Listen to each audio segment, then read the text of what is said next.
আইসিডিএসের আরও একটি ক্লাসে তোমাদের প্রত্যেককে স্বাগত। আজকে এই ভিডিওতে আমরা আলোচনা করব আইসিডিএস কর্মী ও সহায়িকার ইংরেজি থেকে ট্রান্সলেশন সম্পর্কিত গুরুত্বপূর্ণ প্রশ্নোত্তর সম্পর্কে। আজকের এই ক্লাসটি হচ্ছে দ্বিতীয় ক্লাস ট্রান্সলেশন সম্পর্কিত। আর আগের ক্লাসটি তোমরা দেখে নেবে। আগের ক্লাসে আমরা ট্রান্সলেশনের অনেক প্রশ্নোত্তর প্র্যাকটিস করেছি। তোমাদের শুরুতেই জানিয়ে রাখি, তোমাদের পরীক্ষাতে দুই ধরনের ট্রান্সলেশন কিন্তু আসে। এক ধরনের ট্রান্সলেশনে তোমাদের অপশানে দেয়া থাকে, সেখানে কোনো লিখতে হয় না, সেই অপশান সিলেক্ট করলেই তোমরা সঠিক উত্তর দিতে পারবে। আর আরেক ধরনের ট্রান্সলেশন তোমাদের পরীক্ষায় আসে, যেখানে তোমাদের খাতায় কিন্তু লিখতে হয়, অর্থাৎ বাংলা থেকে ইংরেজিতে ট্রান্সলেশন। ঠিক আছে, বাংলা থেকে ইংরেজিতে ট্রান্সলেশন। বাংলাতে একটি বাক্য দেওয়া থাকবে, সেই বাক্য থেকে তোমাদেরকে অনুবাদ করে ইংরেজিতে ট্রান্সলেট করতে হবে। তো আজকের এই ক্লাসে আমরা আলোচনা করব যে তোমরা কিভাবে লিখবে। ঠিক আছে, ট্রান্সলেশনে কিভাবে তোমরা লিখবে সেটা আমরা প্র্যাকটিস করব। আর যারা আগের ক্লাসটি দেখোনি অবশ্যই দেখে নেবে। সেখানে আমরা আলোচনা করেছিলাম যে যদি অপশন দেয়া থাকে তাহলে কিভাবে সেগুলো করা যায়। ঠিক আছে, তো এই দুটো ক্লাসেই তোমাদের কমপ্লিট হয়ে যাবে ট্রান্সলেশন। দেখো, আজকের প্রথম প্রশ্নে বলা হচ্ছে আমি স্কুলে যাচ্ছি। এই রকমের একটি বাক্য দেয়া থাকবে এবং তোমাদেরকে খাতায় লিখতে হবে যে এটা ট্রান্সলেশন ইংরেজিতে করলে কি হবে। আমি স্কুলে যাচ্ছি। তো দেখো, তোমরা খাতাতেই যখন লিখবে তখন কিন্তু আনসার বলে লিখবে এবং তারপরে এখানে তোমরা আনসারটি কিন্তু ভালোভাবে পরিষ্কার হাতের লেখায় কিন্তু লিখতে হবে ইংরেজিতে। আমি স্কুলে যাচ্ছি, তাহলে এটার ইংরেজি কি হবে? আই। যখন শুরু করবে তখন প্রথমের যে অক্ষরটি সেটা ক্যাপিটালে হবে, এটা কিন্তু মাথায় রাখবে। যখন শুরু করবে প্রথমের অক্ষরটি সবসময় ক্যাপিটালে হবে। I am going to school. I am going to school. বানানগুলো কিন্তু তোমরা একটু ভালোভাবে মনে রাখবে। বানান ভুল হয়ে গেলেই কিন্তু পুরো জিরো। আমি স্কুলে যাচ্ছি, I am going to school, অর্থাৎ আমি স্কুলে যাচ্ছি। এরপর দেখো, পরবর্তী প্রশ্নে বলা হচ্ছে আপনার নাম কি। এখানে যদি পরীক্ষাতে তোমাদের আপনার নাম কি এর জায়গায় যদি থাকে তোমার নাম কি, তবুও কিন্তু সেম আনসার হবে। তোমার নাম কি বা আপনার নাম কি, এখানে আপনার কেন বলা হচ্ছে? সম্মানের সাথে বলা হচ্ছে। তো এখানে আনসার কি হবে? এখানে আনসার হবে what is your name. What is your name.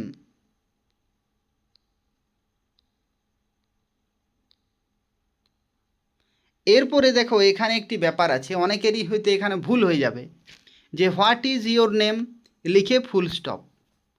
তো দেখো, এখানে ফুল স্টপ কি আছে? এখানে জিজ্ঞাসা চিহ্ন, এখানে প্রশ্ন করা হয়েছে যে আপনার নাম কি বা তোমার নাম কি। তাহলে হোয়াট ইজ ইয়োর নেম, আর এখানে কোশ্চান মার্ক দিতে কিন্তু অবশ্যই ভুলবে না। ঠিক আছে, কোশ্চান মার্ক দিতে কিন্তু ভুলবে না। যেসব জায়গাগুলিতে ভুল হওয়ার সম্ভাবনা রয়েছে সেগুলো আমি তোমাদের বলে দিচ্ছি। যেখানে প্রশ্নবোধক সেইখানে কোশ্চান মার্ক তোমাদেরকে কিন্তু দিতেই হবে, না হলে এটা কিন্তু ভুল, পুরো কেটে জিরো করে দেবে। হোয়াট ইজ ইয়োর নেম, এখানে এই যে ডাব্লু, ডাব্লু কিন্তু ক্যাপিটাল লেটারে হবে, এটাও কিন্তু মাথায় রাখবে। যেগুলো বেসিক সেগুলোতে কিন্তু বেশি নজর দেওয়া হয়। এরপর দেখো, পরবর্তী প্রশ্নে বলা হচ্ছে সে একটি ভালো মেয়ে। সে একটি ভালো মেয়ে, অর্থাৎ এখানে দেখো মেয়ের কথা বলা হয়েছে। এখানে মেয়ের কথা বলা হয়েছে। এখানে ভুল করেও কিন্তু তোমরা হি লিখবে না, ভুল করেও কিন্তু হি লিখবে না, কারণ এখানে মেয়ের কথা বলা হয়েছে। যদি এখানে ছেলের কথা বলা হতো তাহলে হি হতো, কিন্তু যেহেতু এখানে মেয়ের কথা বলা হয়েছে তো তাই এখানে সি হবে। তাহলে কি বলা হচ্ছে? সে একটি ভালো মেয়ে, অর্থাৎ she is a good girl.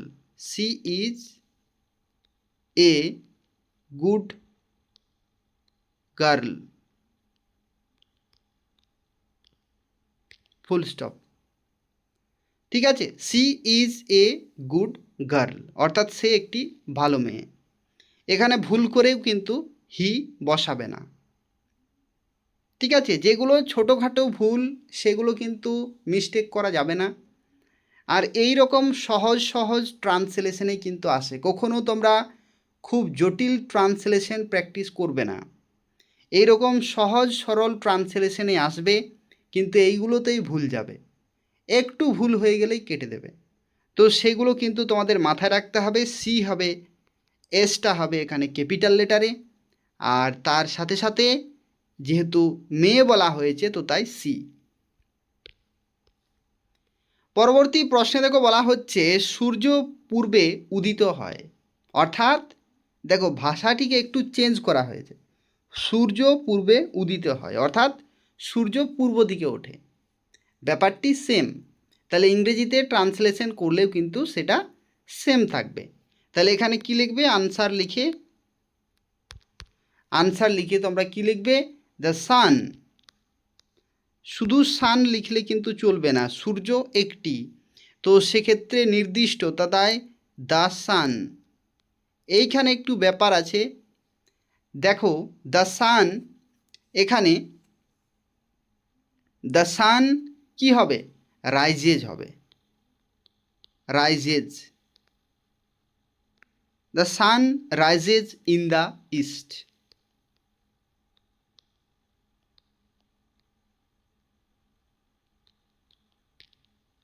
The sun rises in the east, এখানে কিন্তু অ্যাস যোগ হবে।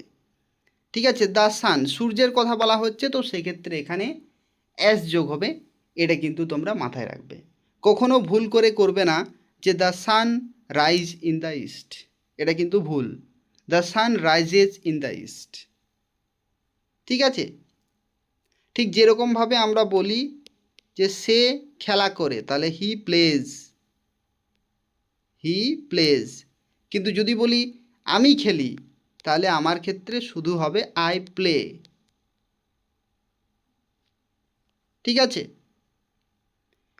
এরপর দেখো পরবর্তী প্রশ্নে বলা হচ্ছে আমি বই পড়তে পছন্দ করি। আমি বই পড়তে পছন্দ করি, এখানে কিন্তু পছন্দ করা আর ভালোবাসা দুটো আলাদা, তো তাই আলাদা শব্দ ব্যবহার করা হবে। আমি বই পড়তে পছন্দ করি, আমাদেরকে প্রথমে লিখতে হবে যে আমি পছন্দ করি, তাহলে পছন্দ করার ইংরেজি কি হবে? I like. আমি পছন্দ করি কি করতে? না, বই পড়তে পছন্দ করি। তাহলে বই পড়তে তার ইংরেজি কি হবে? আই লাইক টু রিড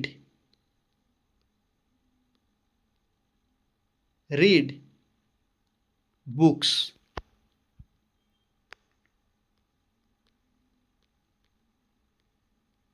এরপর এখানে তোমাদের প্রশ্ন হতে পারে যে স্যার এখানে তো আমি বই পড়তে পছন্দ করি, এখানে তো অনেকগুলি বইয়ের কথা বলা হয়নি, তাহলে বুকস কেন হলো?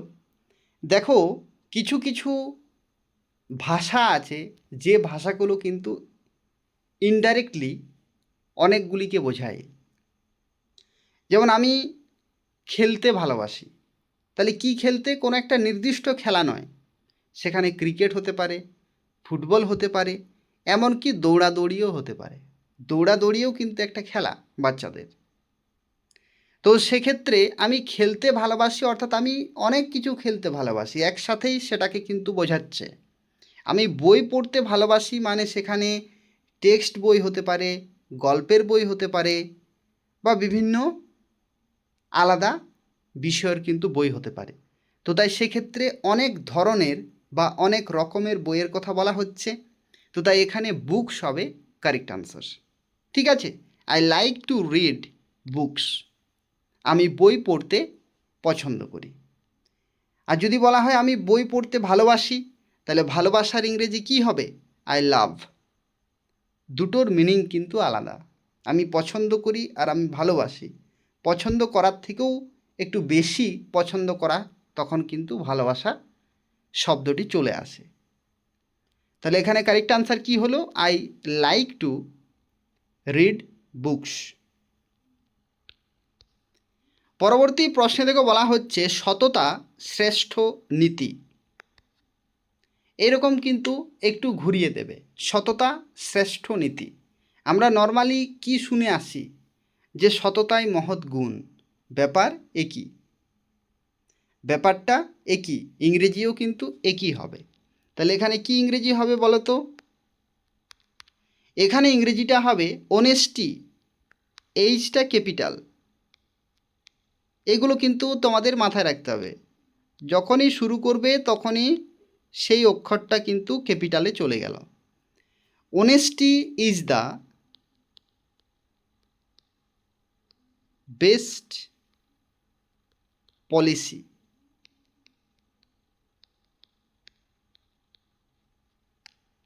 Honesty is the best policy. এটা আশা করি অনেকের মুখস্থ হয়ে গেছে শুনে শুনে, যে honesty is the best policy. তাহলে এটা তোমাদের সবার জন্যই কিন্তু খুবই সহজ একটি প্রশ্ন।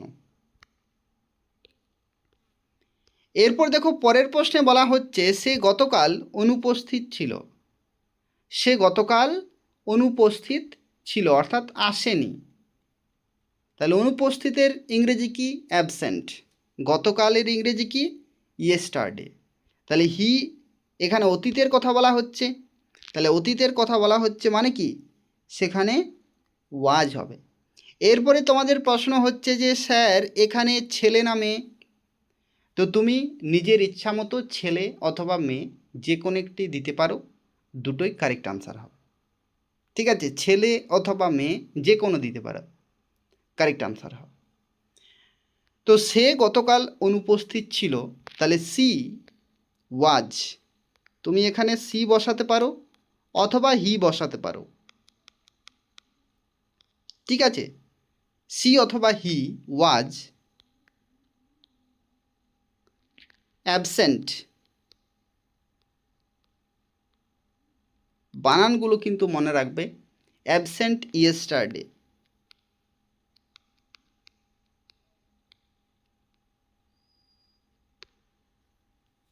সি ওয়াজ অ্যাবসেন্ট ইয়েস্টারডে অথবা হি ওয়াজ অ্যাবসেন্ট ইয়েস্টারডে, অর্থাৎ সে গতকাল অনুপস্থিত ছিল। পরবর্তী প্রশ্নে দেখো বলা হচ্ছে জলের কোনো রং নেই। জলের কোনো রং নেই, তাহলে এটার কারেক্ট আনসার কি হবে? অর্থাৎ ট্রান্সলেশন করলে কি হবে? ওয়াটার। জলের অর্থাৎ ওয়াটার। ঠিক আছে,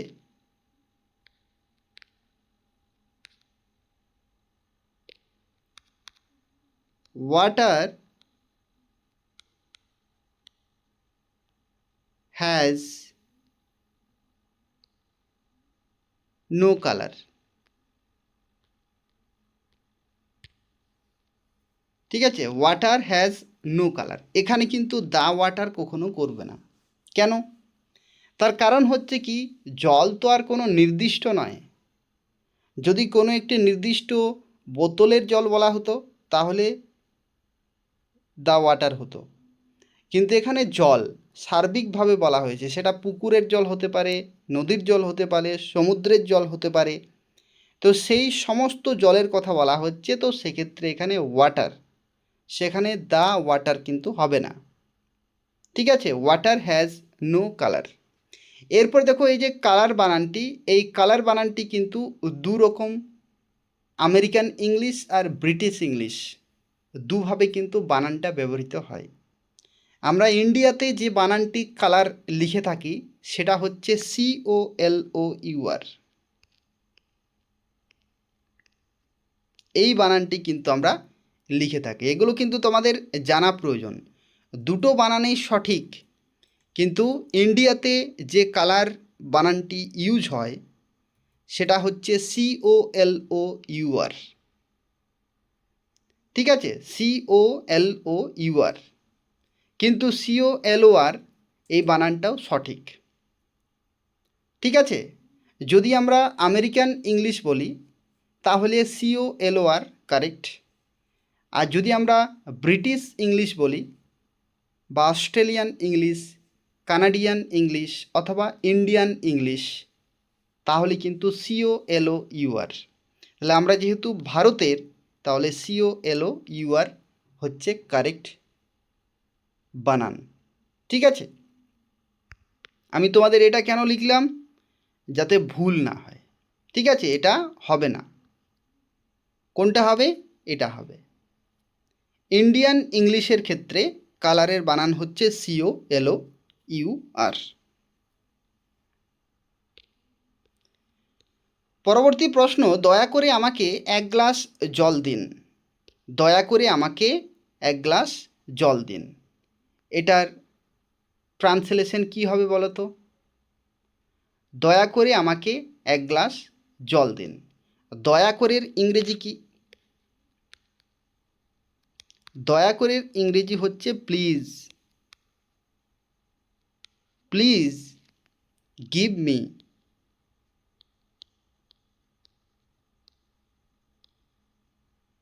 a glass of water, a glass of water।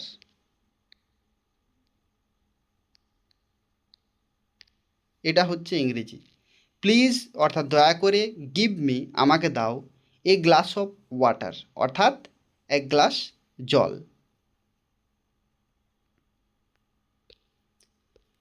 এরপর দেখো পরবর্তী প্রশ্নে বলা হচ্ছে মুষলধারে বৃষ্টি হচ্ছে। মুষলধারে, এরপরে তোমরা হয়তো ভাবছো যে মুষলধারের ইংরেজি কি? তো মুষলধারের যে ইংরেজি সেটা হচ্ছে heavily.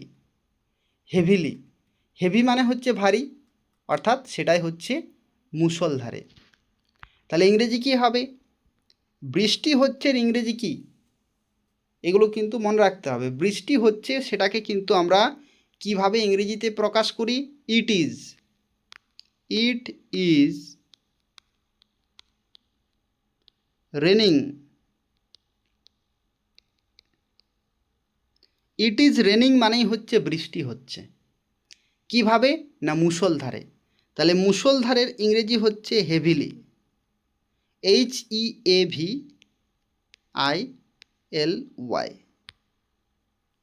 It is raining heavily.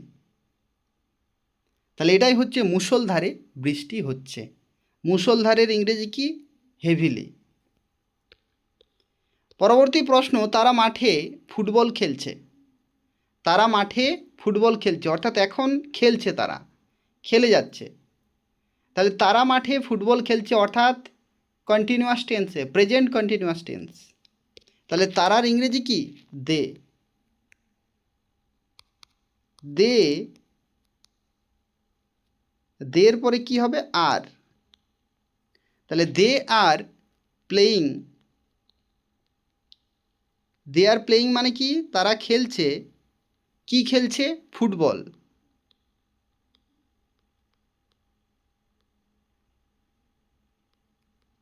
ঠিক আছে, তারা ফুটবল খেলছে কোথায়?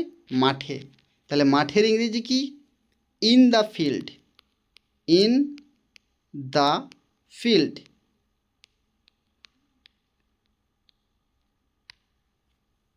ঠিক আছে, in the field. They are playing অর্থাৎ তারা খেলছে ফুটবল ইন দ্য ফিল্ড অর্থাৎ মাঠে। এরপর দেখো পরবর্তী প্রশ্ন, কখনো মিথ্যা বলো না। কখনো মিথ্যা বলো না। কখনো মিথ্যা বলো না। তাহলে এটা কি হবে? এটা হবে ডু নট টেল এ লাই। এইখানে একটু মনে রাখবে, ডু নট টেল এ লাই, মিথ্যা বলো না। এরপরে তোমরা বলবে যে এ কেন এলো, একটি মিথ্যা। এইভাবেই কিন্তু এটাকে প্রকাশ করা হয়। কখনো মিথ্যা বলো না, অর্থাৎ কখনো একটি মিথ্যাও বলো না, ভাষাটা এটা। তাহলে ইংরেজিতে কি হবে? ডু নট টেল এ লাই। ঠিক আছে, এটারই বাংলা অর্থ হচ্ছে কখনো মিথ্যা বলো না। এরপর দেখো খুবই গুরুত্বপূর্ণ একটি প্রশ্ন বাংলা থেকে ইংরেজি, যেখানে বলা হচ্ছে সময় ও নদীর স্রোত কারোর জন্য অপেক্ষা করে না। সময় চলিয়ে যায় নদীর স্রোতের প্রায়। নদীর স্রোত যেরকম কলকল করে পেরিয়ে যাচ্ছে, ঠিক এইরকমভাবেই কিন্তু প্রত্যেকের সময় পেরিয়ে যাচ্ছে, আবার সেই সময় কিন্তু জীবনে কখনো ফিরে আসবে না। তাহলে এটার ইংরেজি কি হবে? সময় ও নদীর স্রোত কখনো কারোর জন্য অপেক্ষা করে না। তাই এটার ইংরেজি হচ্ছে টাইম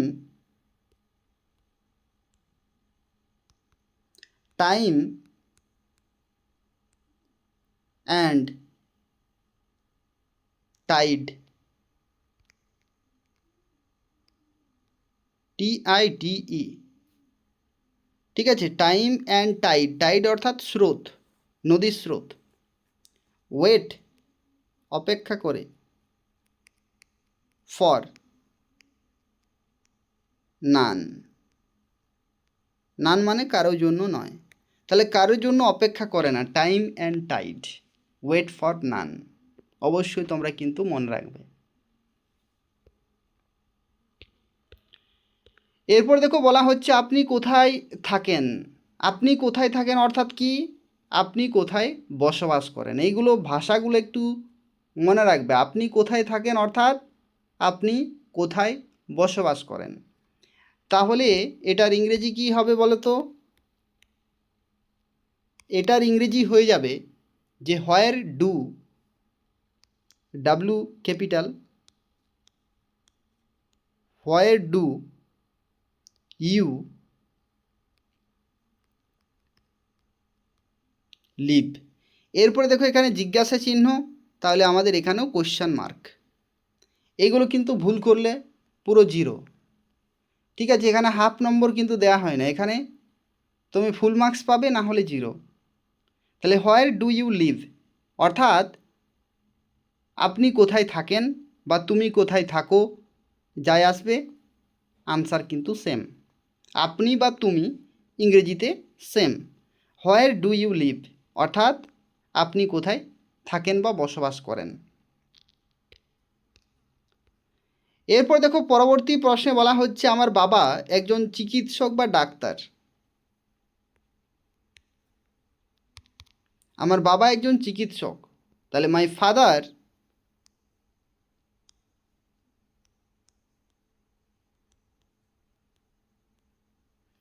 ফাদার ইজ হয় একজন doctor. My father is a doctor. আমার বাবা হয় একজন ডাক্তার।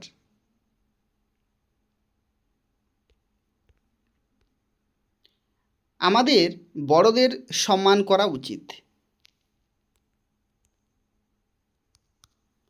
আমাদের বড়দের সম্মান করা উচিত। উচিত, উচিতের ইংরেজি কি? উচিতের ইংরেজি হচ্ছে শুড। তাহলে আমাদের অর্থাৎ we, W capital, we should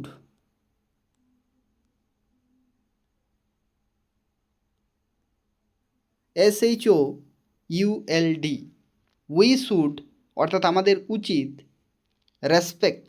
respect মানে কি? সম্মান করা, PECT। ঠিক আছে, বেশি টানবে না লেখাগুলোতে।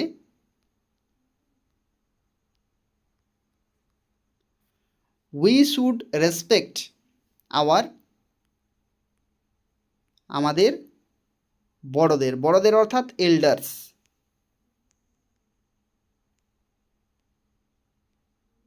বড়দের কথা বলা হয়েছে অর্থাৎ এখানে একের বেশি বড় যারা যারা রয়েছেন সবাইকে আমাদের সম্মান করা উচিত। We should respect our elders. যদি এখানে বলা হতো যে আমাদের শিক্ষকদের সম্মান করা উচিত। তাহলে কি হতো, we should respect our teachers. যেরকম আসবে সেইভাবে তোমরা একটু পরিবর্তন করে নেবে। এরপর দেখো বলা হচ্ছে পাখিরা আকাশে ওড়ে। পাখিরা অর্থাৎ অনেকগুলি পাখির কথা বলা হচ্ছে। অনেকগুলি পাখির কথা বলা হচ্ছে অর্থাৎ পাখিরা আকাশে ওড়ে। অনেকগুলি পাখির ইংরেজি কি? অনেকগুলি পাখির ইংরেজি হচ্ছে বার্ডস। লাস্টে এস যোগ, তাহলে অনেকগুলি পাখি। তাহলে অনেকগুলি পাখি অর্থাৎ পাখিরা আকাশে ওড়ে অর্থাৎ birds fly, FLY, fly in the sky.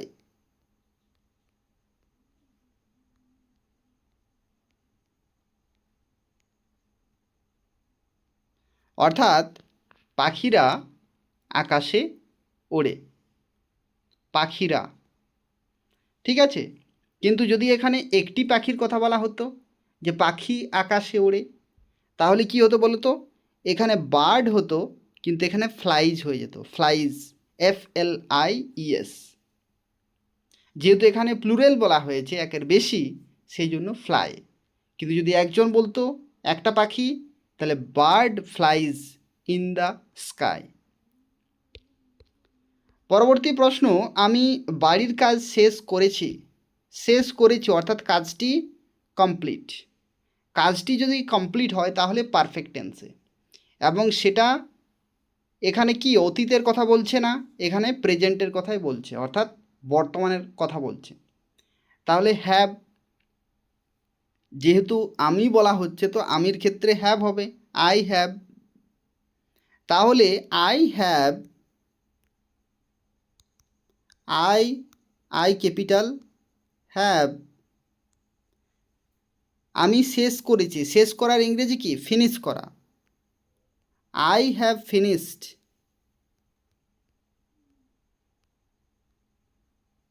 I have finished, কী করেছি? বাড়ির কাজ। I have finished my homework.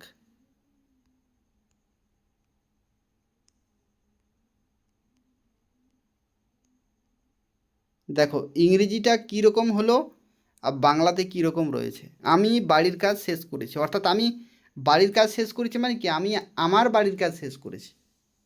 তাহলে I have finished my homework, ঠিক আছে। এরপর দেখো স্বাস্থ্যই সম্পদ, অত্যন্ত গুরুত্বপূর্ণ। স্বাস্থ্যই সম্পদ, এটার ইংরেজি কি হবে? স্বাস্থ্যই সম্পদ,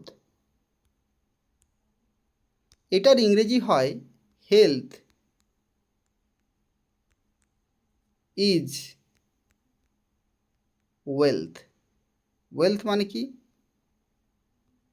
ওয়েলথ মানে হচ্ছে সম্পদ। ওয়েলথ মানে হচ্ছে সম্পদ। সম্পদ কি? যেগুলো আমাদের উপকারে আসে। তাহলে স্বাস্থ্য হচ্ছে সম্পদ। স্বাস্থ্যই সম্পদ অর্থাৎ স্বাস্থ্য হয় সম্পদ। এখানে হয়টা কিন্তু নেই, উহ্য আছে। স্বাস্থ্যই সম্পদ মানে কি? স্বাস্থ্য হয় সম্পদ। তাহলে হেলথ ইজ ওয়েলথ।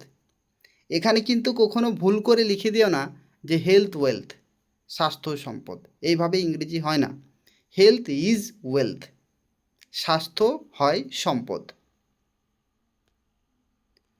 এরপর দেখো পরবর্তী প্রশ্ন, কখনো আশা ছেড়ে দিও না বা হাল ছেড়ে দিও না। কখনো আশা ছেড়ে দিও না বা হাল ছেড়ে দিও না, এটার ইংরেজি কি হবে? এটার ইংরেজি হবে কখনো আশা ছেড়ে দিও না, অর্থাৎ never, never give up, never give up. এটার মানে কি বলো তো? এটার মানে হচ্ছে কখনো হাল ছেড়ে দিও না বা কখনো আশা ছেড়ে দিও না। এটার ইংরেজি হচ্ছে নেভার গিভ আপ। এই হচ্ছে আজকের ক্লাসের 20টি গুরুত্বপূর্ণ ট্রান্সলেশন, অর্থাৎ বাংলা থেকে ইংরেজিতে এরকম পরীক্ষায় তোমাদের কিন্তু লিখতে হয়, ঠিক আছে। আমরা দুটো ক্লাস করলাম ট্রান্সলেশনের। একটাতে কী রকম ছিল, একটাতে ছিল ইংরেজি লেখা ছিল, যেখানে 4টি অপশান ছিল, সেই 4টি অপশানের মধ্যে কোনটি হবে কারেক্ট আনসার। আর এটা হচ্ছে আরেক ধরনের টাইপ, যেখানে তোমাদের বাংলায় লেখা থাকবে আর ইংরেজিতে তোমাদেরকে খাতায় লিখতে হবে। ঠিক আছে? তো যদি কোনো জায়গায় কোনো রকমের ভুল হয়ে যায় তাহলে কেটে 0, আর যদি ঠিক থাকে তাহলে 1। সেখানে হাফ নম্বর বা কিছু নম্বর এরকম কিন্তু দেয়া হয় না। তো সঠিকভাবে যদি লিখে আসতে পারো তাহলেই ফুল মার্কস পাবে, না হলে 0। এই হচ্ছে আজকের ক্লাস। তোমরা প্রত্যেকেই ক্লাসটি লাইক করে দেবে, শেয়ার করে দেবে এবং রেগুলার ক্লাসগুলি করো। পরবর্তী টপিকগুলো প্রত্যেকটি ধাপে ধাপে আলোচনা করা হবে। ধন্যবাদ।